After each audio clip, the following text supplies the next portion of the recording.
Voice over muna tayo ngayon kasi maraming nagpapatugtog. Medyo nakakalungkot itong port lap na to, kaya ikikwento ko na lang. Bali 102 kilometers air distance yung port lap natin, San Teodoro. At siya nga pala mga kaibigan, binigla na rin natin sa 102 kilometers yung ating 6 na banded. Gusto ko na sanang sabihin yung nangyari sa kanila pero mamaya na kasi baka i-skip mo tong video ito. At kung nakikita ninyo mga kaibigan, nakaupo ako dyan. Pero ang totoo mga kaibigan, gumagawa ako ng ritual. Isang malupit na ritual na hindi tumalab. At kung nababad trip ka ngayong araw na to, mas lalo na ako. Wag na nating patagalin pa mga kaibigan, medyo napapagod na ako mag voice over kasi nga parang dismayado ako, na-stress ako sa buhay ngayon. At siya nga pala mga kaibigan, dumaan din si Lawrence dito, mag-aabang sana siya kaso kailangan niya daw magsimba at mabawasan yung mga kasalanan niya.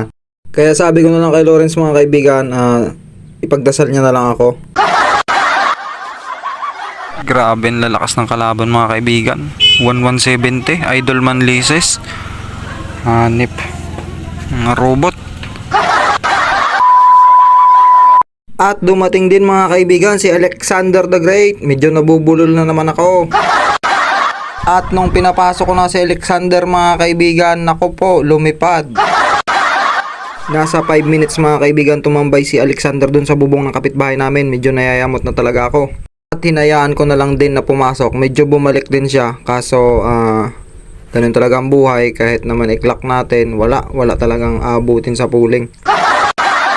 Speed natin mga kaibigan kay Alexander 1035. Medyo maingay yung motor kasi dito ako sa kanto nagbo-voice over eh.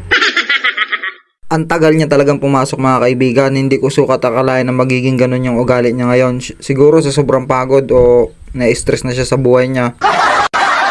At habang nagkaklak ako kay Alexander mga kaibigan, hindi ko na malayan si Gabon pumasok na rin. Speed niya mga kaibigan 1020. Ito ang pinakamatindi mga kaibigan, si Saladin. Matagal na nakabagna sa loop yan mga kaibigan. Binigla ko ng 102 kilometers pero nabitawan na rin yan dati ng 40 to 50 kilometers pero matagal na panahon na yon.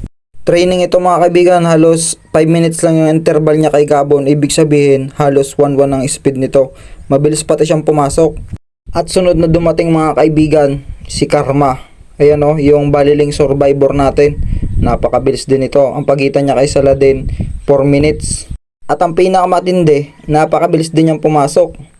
Ayan mga kaibigan, no, yung mga kulay green ang ring, si Saladin at si Karma. Mga bandit natin yan na ilalaro sa derby. Ang premium niyan, Honda Click. Sana makuha natin, no. At ito yung pangatlong training na nakauwi natin, si Renato, ang pagbabalik. Matagal na panahon nang nananahimik to si Renato mga kaibigan. Lugom kasi siya eh. Babanat ito sa derby, sinisigurado ko. Isinusumpa ko ang langit at lupa. At pagkatapos na dumating yung tatlong training natin, tsaka palang dumating yung isang entry, si Ansgar. Napakabilis pumasok pero ang bagal umuwi. Ang speed ni Ansgar mga kaibigan, 807. At ayun mga kaibigan, oras natin sa buong kapuluan. Alas 11:15. May tatlong training pa tayong kulang. Si Mitsuki III, si Dilubio at si Romano. Sana hindi na sila umuwi, palate-late sila.